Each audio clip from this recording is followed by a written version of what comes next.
All right, I think we are rolling. Hello, everyone. This is Emilio Garcia from the Mangen Studio. I'm hoping that you're having a fantastic day.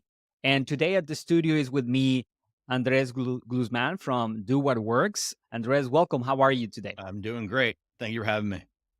Awesome, fantastic. And Andres, we were talking before recording on the topic for today, and I feel that it's going to be a very interesting one for our audience, B2B marketers that are working on demand generation. Is around experimentation. And there's so many things that can be said there because, as we were talking before, there's a lot of best practices, if you want to call that, that might or not apply for what people is doing in the field, especially the testing. And I'm very excited about the topic. Tell us a little bit about yourself, your company, what you do, and how it relates to this topic, please. Yeah. So my name is Andres Glusman. I'm the co-founder and CEO of Do What Works. I've been running experiments in some form or fashion online since 1998. So in the very early days of the commercial internet, I've been running experiments there that were on ads. I became an early pioneer in the lean startup movement because I used to lead product and growth at Meetup. I helped make their first $14 of revenue, helping them get off the ground. And I've just been passionate about experimentation pretty much my entire career. My new company is launched basically to solve a pain that I felt in running experiments. And the pain is that when it comes to growing, experiments are one of the most powerful drivers you could possibly have, one of the most important things you can do. And if you can do it right, you can grow from like this to suddenly hockey sticking upwards. It's amazing. Right. However, it's really hard to do right. There's so many ways of doing it wrong. And Yeah. there's a lot to learn. And as an industry, we're learning a ton. I was fortunate to get to learn some of those lessons early.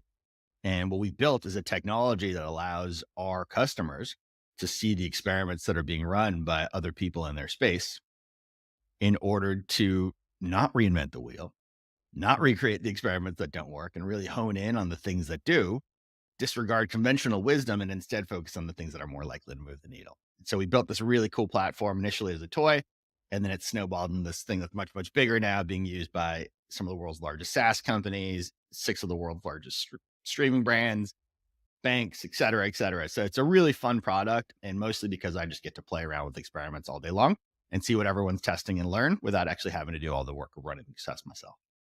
I love that part because I agree with you that this space has evolved tremendously, right? My largest experience with experimentation overall is around landing pages, of course, and in the world of advertising, particularly with copy. But I follow probably him. I think it's Pete Capula or Capula from Databox, which Mm, is which yeah, is you know them, right, like a dashboard tool and all that. yeah. And they have recently been working on this benchmarking process or groups where you say, well, I am a marketing agency, or I am a B2B company, and I want to know what my metrics compare to the rest, right? So I'm really drawn to what you were talking about, the tool, the fact that you can say, well, if I can see what other people or companies are doing, that will be very helpful, because sometimes you can't. And I think we were discussing this before.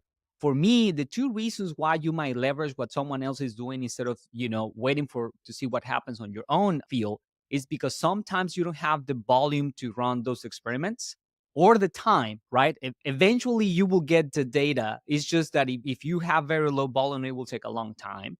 And sometimes also, I think it's better to start from a ground of best practices and move from there on the testing rather than, as you said, right, rediscover the wheel all over again. Well, start with whatever is working and then improve and customize for the situation that you are in, instead of investing all this time to just come back to the same conclusion that other people in the field has already experimented and walked through. So that's fantastic, Andres. No, that's exactly right. So I love the people over at DataBox. They're great people. Jeremiah and I had a conversation the other day. He's awesome over there. And it's crazy because you mentioned that all you have is people feel constrained on time and the number of experiments they can run, time and traffic. I Yeah. told you earlier, right? We work with six of the top streaming brands. They feel constrained by the number of experiments they can run. We work with the top SaaS brands. You would think they have all this traffic. They feel constrained about the number of experiments they can run. in general, what we see on our platform is that it typically takes about a month for people to run an experiment. Yeah. And if you don't have enough traffic to be able to run multiple experiments on the same page, if it takes you one whole month to run an experiment, it means that on any given surface you're working on, you're going to get 12 shots a year, Yeah. which is so little. Just think about how few shots that is. It's so little. It's a lot of work, but it's not a whole lot of shots. And so every one of those is precious. And then according to Optimizely, guess what percentage of experiments don't move the needle, like do not have an impact? I have no idea, but I will guess that definitely more than 50%, but I don't know. You're right. You're right. It's 80%, 80 to 90% of experiments don't move the needle. So Yeah. think about that. You get 12 shots a year, and 80% of those are not going to move the needle. So you're really, really lucky if after a whole year of working, you've got 2 to 3 wins to show for it.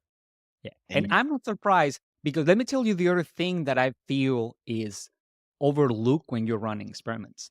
And probably your platform run experiments across all the funnel or all the journey experience, maybe not, but what I from my point of view, what I have seen, for example, imagine that you're running an experiment on a landing page and your goal is to improve conversion rates, right? You want to get more form fields, to put an example.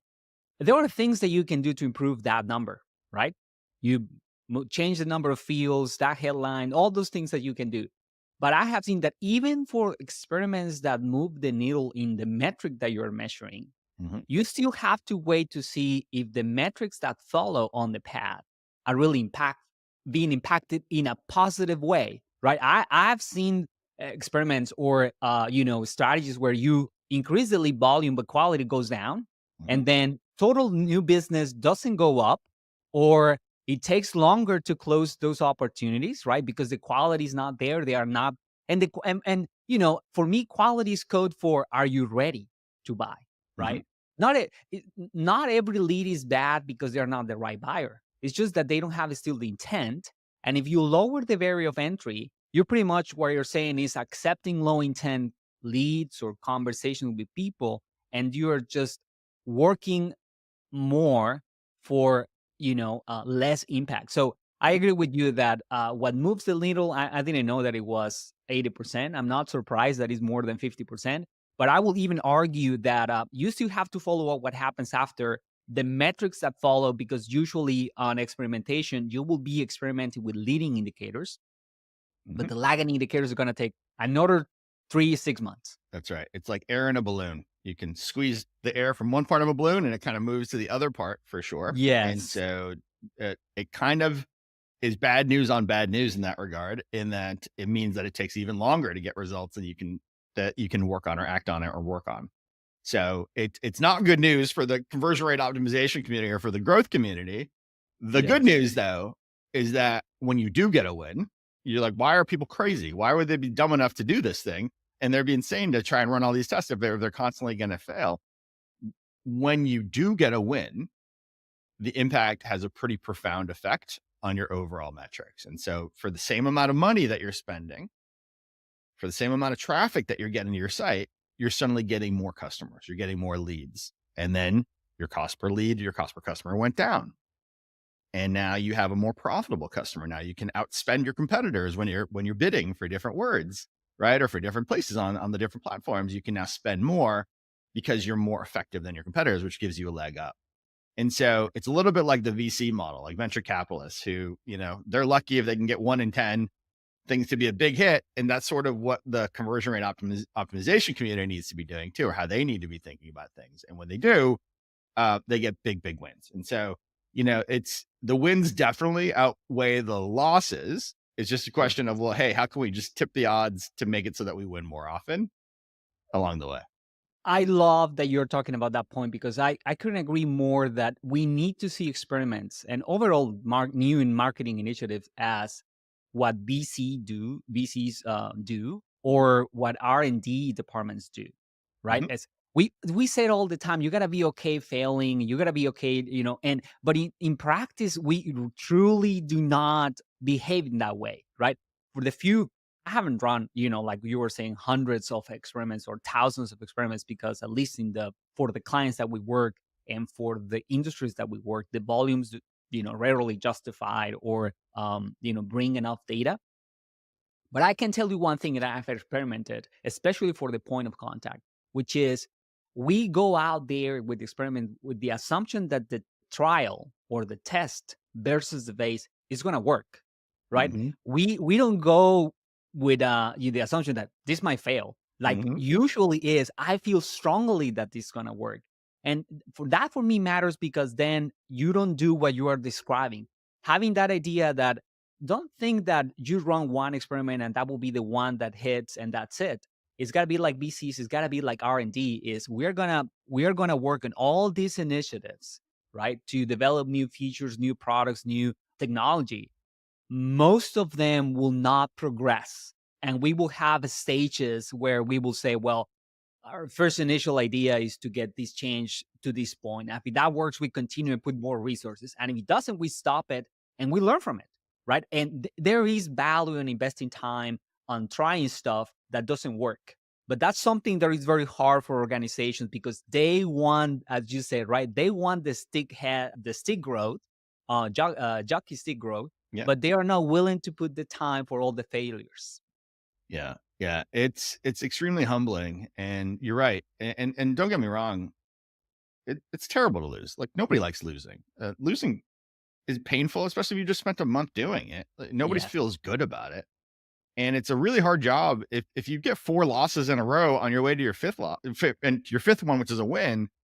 Man, that's a lonely half year right there. The year you're sort of feeling like, oh, I really don't want to share my results at the next all hands meeting. We're looking really bad here. It's part of the process. There's a great quote that I love, which is that experience is what you get when you don't get what you want. Yes. Right. And I think it's sort of in the growth community, it's sort of learning is what you get when you don't get what you want.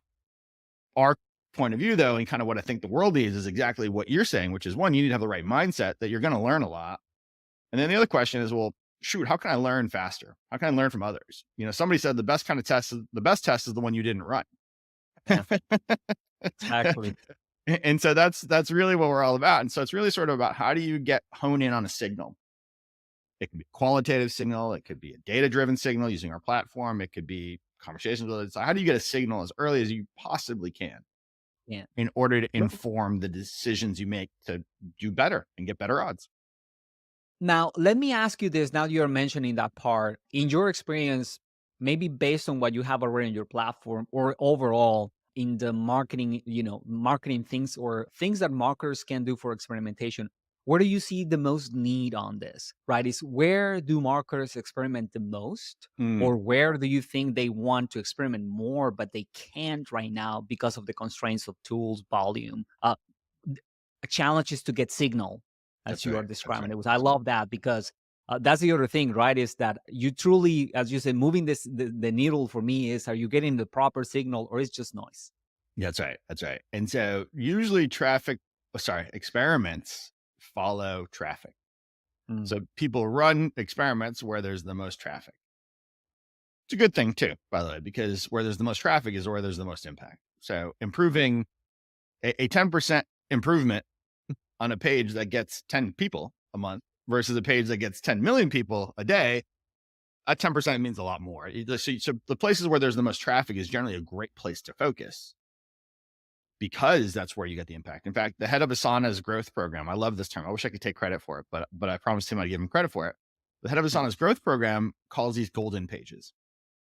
And so there's a handful of pages where most people spend tons of time and money getting your customers to. If in your case, right, for the folks that typically probably listen to this podcast, they probably spend a lot of time and money getting people to a landing page. They get them yeah, spending time to request a demo form, to a homepage, to a product yeah, page. Those are the places where there's a lot of wins that can be had.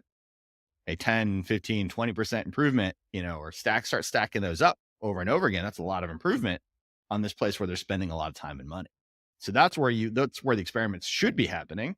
And the good news is that's where you have the volume to learn. Bad news is that there's a lot of experiments that also people wish they could run kind of deeper in the funnel or in places that are super high value, but just much smaller traffic. And ultimately, there's just not going to be a lot of experimentation today. It might take half a year, to get enough data in uncertain experiences. Yes. And in which case, you're not going to be able to get the kind of data that would make your high school biology teacher proud. You're not going to get the kind of data that's going to make you comfortable launching a rocket up into space with people in it, right? It's going to be data that's going to be that's going to have a large error Hmm. margin of error. Marginal. And Yeah. that unfortunately is that's the world you live in. That's the world you're playing in. And you just have to make the best of it. And you still want to gather signal. You still want to gather the data you can, but just know that there's going to be more error and that's okay. And by the way, that if somebody had told that to me when I was 25 or 30 or like early in my career, that would have felt like a weight would have been lifted off my shoulders. That like, Yes. oh, it's okay for there to be a little bit of error because you're just trying to minimize the error as much as you can. You're never, ever, ever going to do away with error entirely. Even Yeah. when people run scientific studies to like put pills in people's bodies, like there's still error involved. It's just small and manageable and under control, I would hope. Yeah, we're improving confidence, but it's not 100%, as That's you're saying, exactly right? right. It's there's always a level of error there. And now that you're saying that, the things that as you said, right, someone have told you years ago, what do you feel are some of the pitfalls of the typical, misconceptions about experimentation in general that marketers are starting out experimenting with, with landing pages, how they Mm. drive traffic from social media platforms or search engines, typically do that. It's ideal that they avoid, and maybe your platform helps a little bit on that too. Yeah, it's a really, really good question. The types of errors that people make that are most common, well, there's a few different kinds. One is not running experiments for the wrong reasons. And those are things like saying, oh, well, we don't have enough time. Or let's just get it out there. If we see a big impact, we see a big impact. Right. Or we'll figure it out with our analysts. We'll have our analysts figure it out pre-post, and we're not going to run it like a split test. What invariably happens on that one, and I've seen poor data scientists then spend months of time. Everybody's excited. Everybody works really hard to get the thing out the door, but they don't actually run it as a test. And so the next day after it launches, the executives all come in and they say, okay, how are we doing with it? How's it going? Are we winning or are we losing? And you're like, well, I don't know. It's too early to tell. And then a week later, they're like, do we win or do we lose? What's the impact? And we're like, well, it might have had a lift, might have been a little lower, but last week was Easter. So we just don't know. And so the amount of work that goes into trying to approximate a truth, it means that months after the release, poor people have spent months or time, like tons and tons of time, hours and hours and hours trying to unpack and figure out what's going on. And it's so hard to discern that the desire to move fast often just means you're going to pay the price later down the road.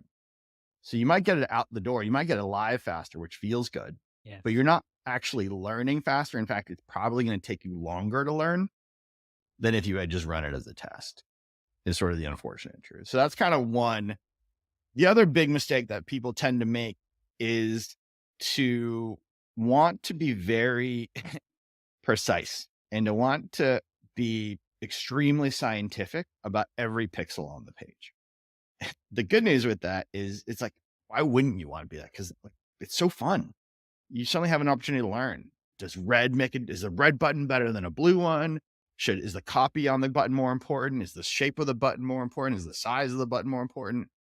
I'm going to run an experiment a month on each of those things.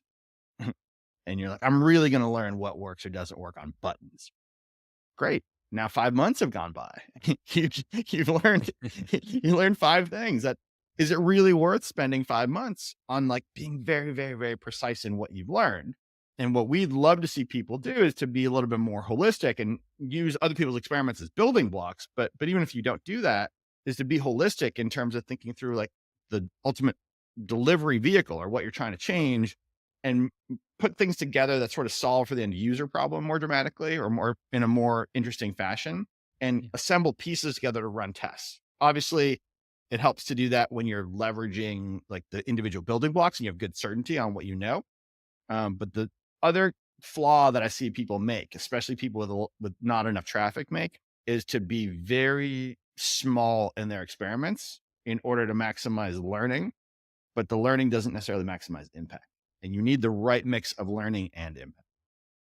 I was going to ask you what camp were you about that, right? The small changes versus you more meaningful changes. You answered it already because that was kind of a question that I have, and I agree with you. I'm also all for you know, especially when you say like what people have done in the past. When you have precedents for things that marketers know already, or previous tests, human behavior, and all that. I think that only in small cases makes sense to focus, as you said, on the placement of a button, the image or a video, or one or two fields. I'd rather go for larger changes that have a point of view behind them, right? Mm, And so you can compare those two different ideas. I like, for example, that on web pages, right? When you are thinking about a different design for a page or for a whole website, you are not truly worried about the placement of specific elements. Rather is, this is how we look like, this is the message that we convey right now, and this is how we want to present ourselves now. And is the combination of all those elements the experience that users will have what will make the change. So yes, I definitely feel that that needs to be considered when you are doing those experiments for sure. yeah. There's a um, sweet spot. Again, because I think there's going too far in the other direction is also the other kind of area you'll see a lot. And so anyone who's ever been involved in a full scale redesign will pretty much tell you that in many of those cases, the new experience that's kind of a massive redesign usually will end up with a worse result because you've taken something that was optimized and you've gotten rid of all the parts that were working and you've yeah, just replaced all those with new things that are based on assumption and not data. And right. so I think there's a sort of a sweet spot. And the way that I would sort of think about it is sort of saying, as you're rethinking a sales page, for example, in a B2B SaaS product, you could redesign the whole thing, or you could sort of look at, say, okay, are we doing an effective job of conveying how it works? What are the approaches we could take to conveying how it works? And you're not just testing a button, you're not testing a sentence, you're not testing one singular image, although don't get me wrong, those things do work. They make a Yeah, difference. And you want to have the right combinations of those things. But at a certain point, you're going to exhaust those and you want to sort of like look at the sort of adding what are the approaches you can take to how it works? Should you have a section on the page related to how it works? Where on the page should it be? How should it be laid out? How do you work on that thing? How do you convey it? Do you convey it in the first person? Do you use testimonials? Do you convey different elements? Those are the kinds of things you can be working on by assembling the pieces together. So it's sort of think of it like a camera with the right aperture. And I think a full scale redesign is a bit like 52 card pickup. If you have older siblings, have you ever played 52 card pickup? My siblings introduced this to me.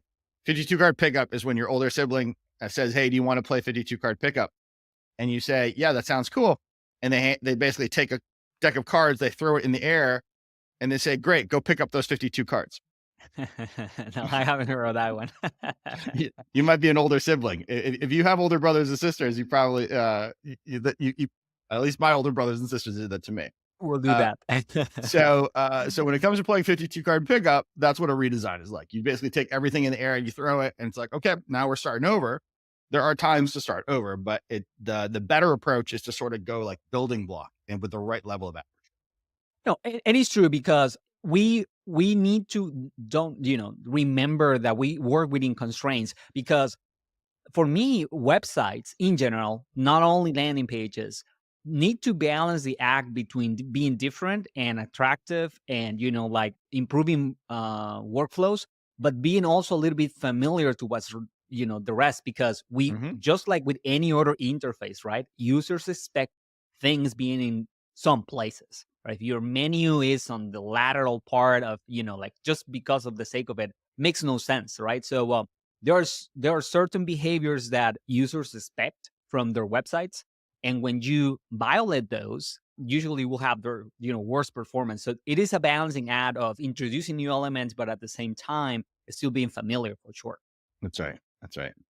I think especially applies to apps, right? Where I have seen designs where it's so different and exciting and all that, but you don't know what to do with them, and you get a little bit of frustration out of, well, how much use this app or any other like design or something like that. I've seen that. Now, I want to cover with you also, what do you make of tools like yours are also probably improving the landscape on that sense, but I feel that years ago, for marketers to perform most of those tests was very complicated, right? The technology requires someone that had a pretty good knowledge of even programming to set up some of those tests when you want to split the traffic or send, a split test on emails. I feel that nowadays, marketing automation tools and landing page tools are making more and more easier for people to run experiments. So I think that barrier of, as you were saying, right, we don't have the time to run experiments is going down. I don't know what, impact or changes do you see in the next few years on people being able to run more tests in a more easy way with less technical knowledge. Yeah, it's a great question. When I started running experiments in the early 2000s online, it was a massive pain in the neck. It was Yeah. a huge pain. You needed a team of people building the whole solution in house. Thanks to the likes of the Optimizely's of the world, the Unbounces, the IntelliMize, Adobe, like all of these different folks, it's now easier than ever to launch experiments. Yeah. It's never been easier. It's not trivial, but it's easier than ever. So the good news is that launching is not the hard part. The thing you're going to see in the next little bit is that people are going to say, "Oh, we're going to use AI to make things better, right? And to auto Yeah. optimize," which I think is great. We have a technology, we have a tool that we're using AI to help people write headline copy and to make it effortless, and it's really cool. It's really really powerful. That's going to work on ads. That's where we have it, which is in a search interface, which is when people are running Yeah. search ads. You can have the volume of traffic where you can use AI to write new headlines for you based on what's winning and losing for other people. That you can do. That I think really, really positive about. The challenge on websites, and it's one that I think will be solved more and more over time with smart statistics, but it's a little bit of a challenge, is that it takes a certain amount of traffic in order to be able to run an experiment. Hmm. And to let those tools work their magic, you also need a certain amount of traffic. And so it gets really hard to do at a smaller scale. And so think it's still going to be the case that it's easier than ever to launch, but it's still harder than ever to launch things that work. And so you still are going to sort of ultimately sort of bump up against the win rate is going to become the most important metric that you're going to see in the space, which is what percentage of things that you try are moving the needle, because the most important gating function in all this is the number of experiments you're going to be able to run. And for just about everyone, it's going to be capped out in some way, unless statistics can solve for it in a more profoundly interesting way. Yeah, I agree. I tell my team, right, and clients all the time, there's so many things that you can improve, but I oblige by the Pareto law, right? Hmm. You want to improve, your campaigns. What is the campaign that is, spending the most or driving the most traffic? And within those campaigns or that within that campaign, what is the ad group or the keyword that is, where you are spending the most or driving the most traffic and the ads that are getting the most traffic or impressions. Those are the ones that you want to start testing because one, you have the volume, and two, if it works, it will have the largest impact. So and that extends to the rest, right? So as you were saying on the website, probably your website will have one or two, three, four pages that either have a ton of volume or they are so relevant to the business in terms of moving the revenue impact that it justified that you start experiments even if the volume is not as high, right? Like what you were saying about the demo page or the pricing page or the contact us That's right. page. If you have a landing page, even if it's not the number one page, like the homepage, it is still relevant because that is the gate to your funnel, right? So I think that as long as you go with that, then it will make the most of those very limited experiments that you can run in a year for sure at each of the stages. That's right. And you generalize the learning from where you have traffic to where you don't have the traffic. You can sort of try and draw the lessons to make up for the fact that you don't have as much traffic there. You're right. Yeah. And extends to the rest automation in general. I think in that part for me, experimentation is not different from the problem or the challenge that some marketers have around automation, right? Sometimes we get too excited about the technology itself and we want to automate everything that we do. Hmm. When in reality, you need to automate the things that are really consuming a lot of time or that are, consistent enough that you can use automation to provide something very close to what a person will do, right? But if you have very low volume or you really need to add that human touch, Hmm. like will happen with I think those are the cases where it doesn't make sense, and you have to be smart about it and choose carefully. Problem with automation is that you lock in on a system very, very quickly in a process. And so you're just making a process efficient, which is Hmm. great.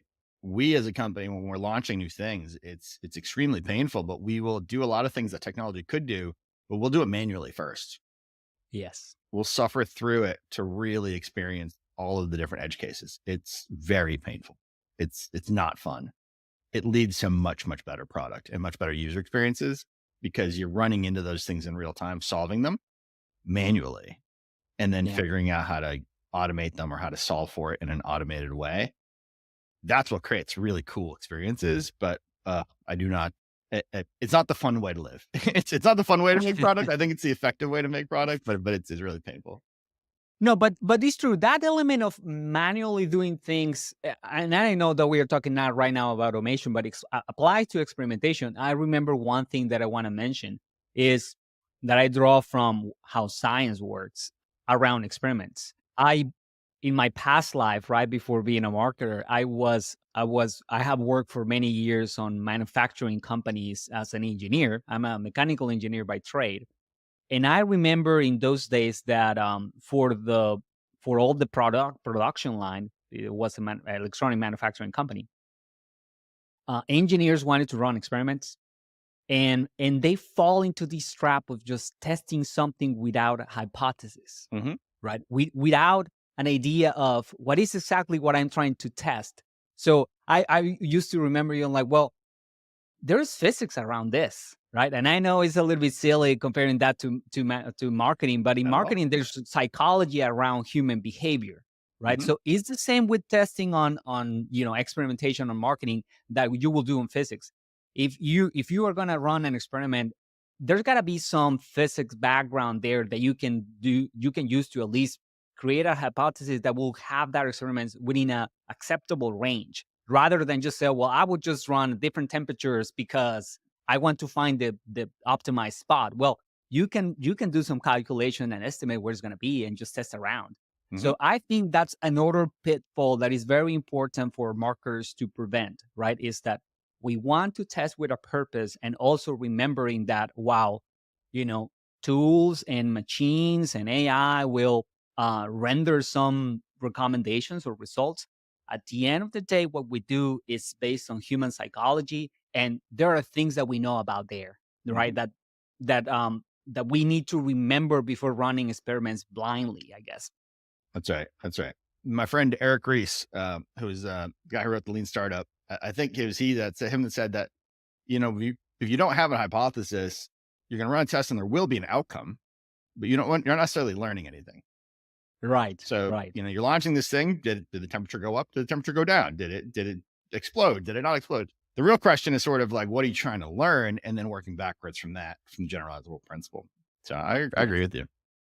Very good. I think this has been fantastic, Andres. I really appreciate you spending time with us and sharing this knowledge with our audience. I had a fantastic time.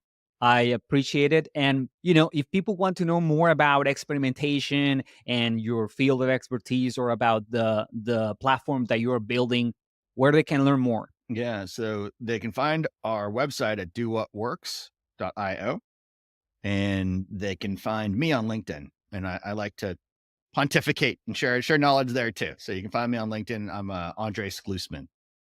Fantastic. Well, Andres, has been fantastic. I appreciate it. I hope this is not the last time we speak. And yeah, thank you for being here. My pleasure. Lots of fun. Thank you, everybody.